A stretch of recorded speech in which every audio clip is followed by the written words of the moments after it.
بسم اللہ الرحمن الرحیم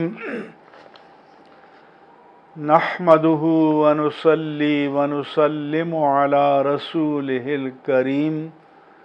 سیدنا و مولانا محمد وعلی آلہ وصحبہ اجمعین۔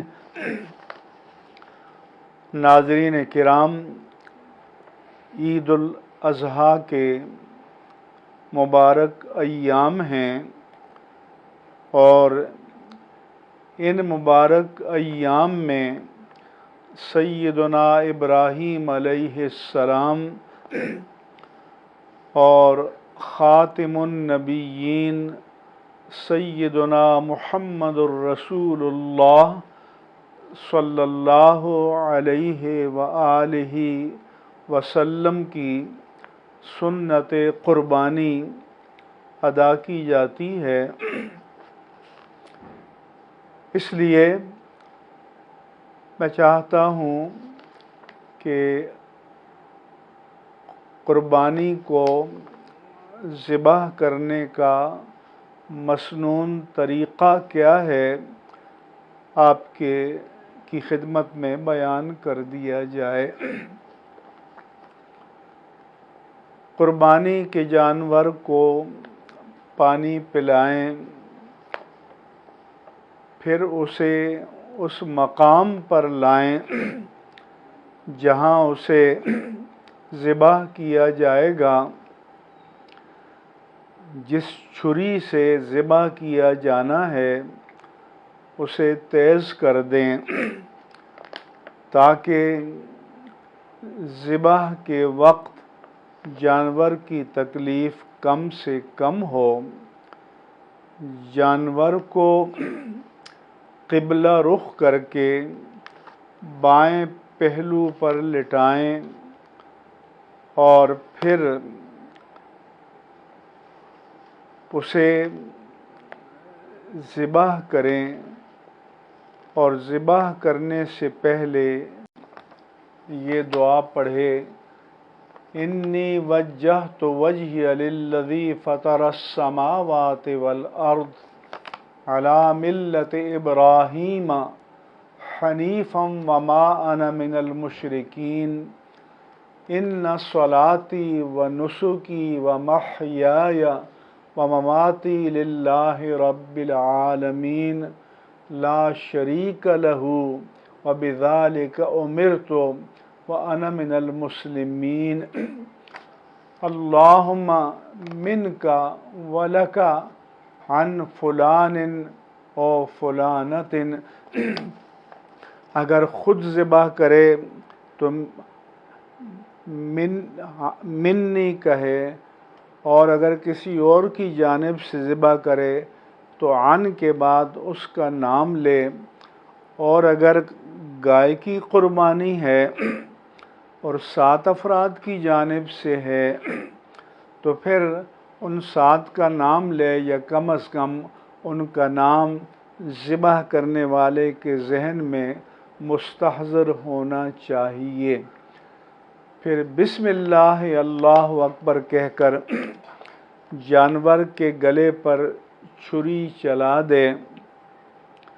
اور اس بات کا خیال رکھا جائے کہ چاروں رگیں کٹ جائیں، ورنہ کم سے کم 3 رگوں کا کٹنا یہ ضروری ہے۔ اور سر کو تن سے جدا نہ کریں۔ پھر یہ دعا مانگیں کہ اللہم تقبل منی و من فلان یا فلانت کما تقبلت من خلیلک ابراہیم و حبیبک محمد صلی اللہ تعالی علیہ وآلہ وسلم۔ ذبح ہونے کے بعد چند باتوں کا خیال رکھیں۔ ایک تو یہ کہ بعض قصائی اس خیال سے کہ جانور کی جان جلدی نکل جائے اس کے اندر چھری ڈالتا ہے اس کے کلیجے کو کاٹنے کے لیے یہ ہرگز نہ ہونے دیں، بلکہ فطری طریقے سے جانور کو ٹھنڈا ہونے دیں، جان کو نکلنے دیں، تاکہ اس کی رگوں میں جو دم مسفوح یعنی بہنے والا خون ہے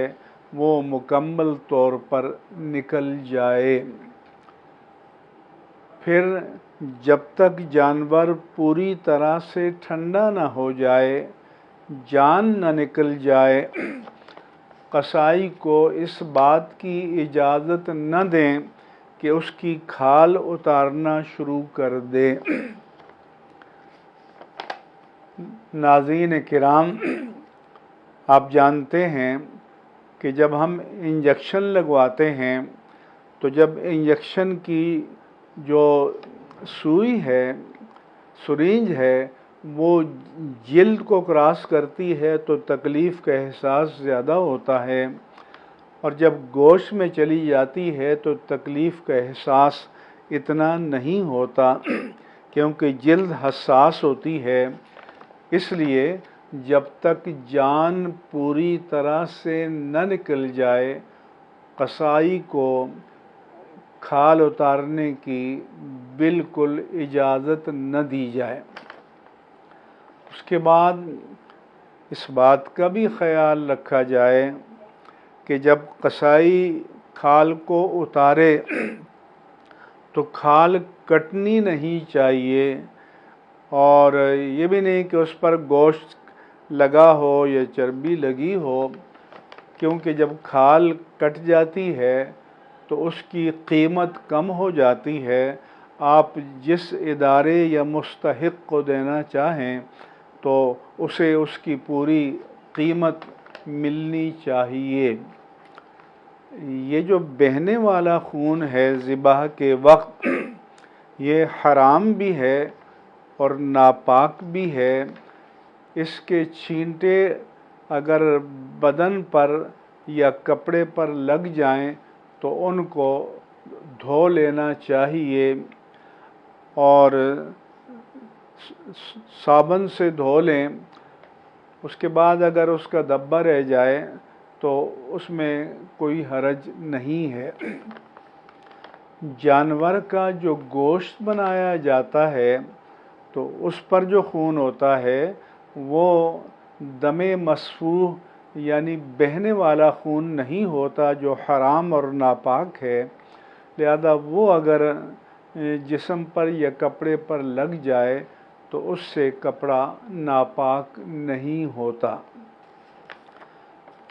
بہتر یہ ہے کہ گوشت اچھے طریقے سے بنایا جائے، اور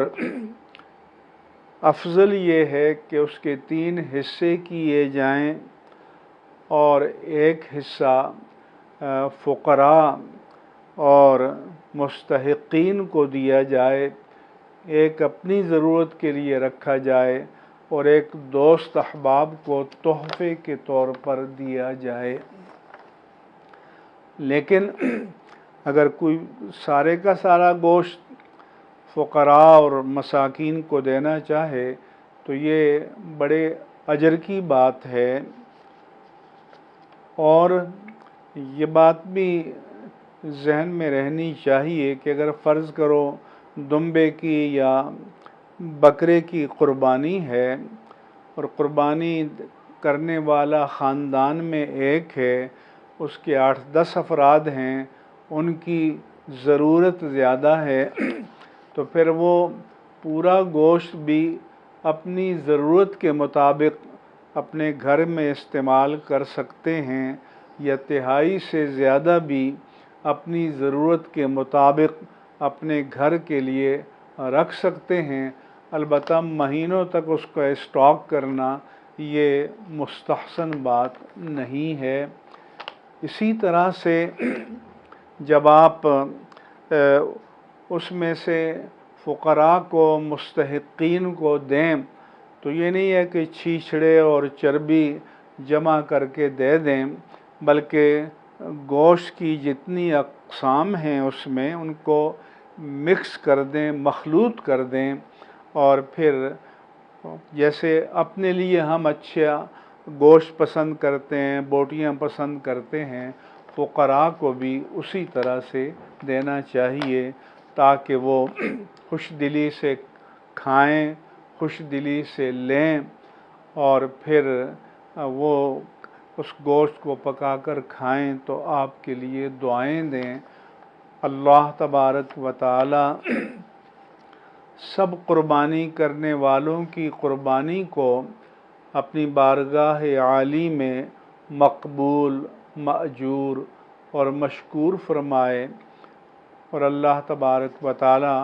ہماری عبادات میں اخلاص، للہیت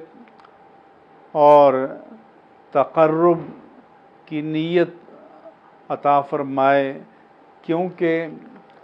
جیسا کہ دعا میں پڑھا گیا ہے، ان صلاتی و نسکی و محیای و مماتی للہ رب العالمین، اور بے شک میری نماز، میرا حج، میرا جینا اور میرا مرنا اللہ رب العالمین کے لیے ہے، اور فرمایا لن ینال اللہ لحومها ولا دماؤها ولکن ینالہ التقوی منکم۔ اللہ کی بارگاہ میں جانوروں کا گوشت یا جانوروں کا خون نہیں پہنچتا، بلکہ اس فعل قربانی کے پیچھے جو تقوی اور للہیت کا جذبہ کار فرما ہے تو اس پر اللہ تعالی اجر سے اور ثواب سے نوازتا ہے۔ حدیث پاک میں ہے، رسول اللہ صلی اللہ علیہ وآلہ وسلم نے فرمایا کہ ما عمل آدمی یوم النحر احب الی اللہ من احراق الدم، کہ ایام قربانی میں بندہ مومن کا کوئی بھی نیک عمل قربانی کی نیت سے جانور کا خون بہانے سے زیادہ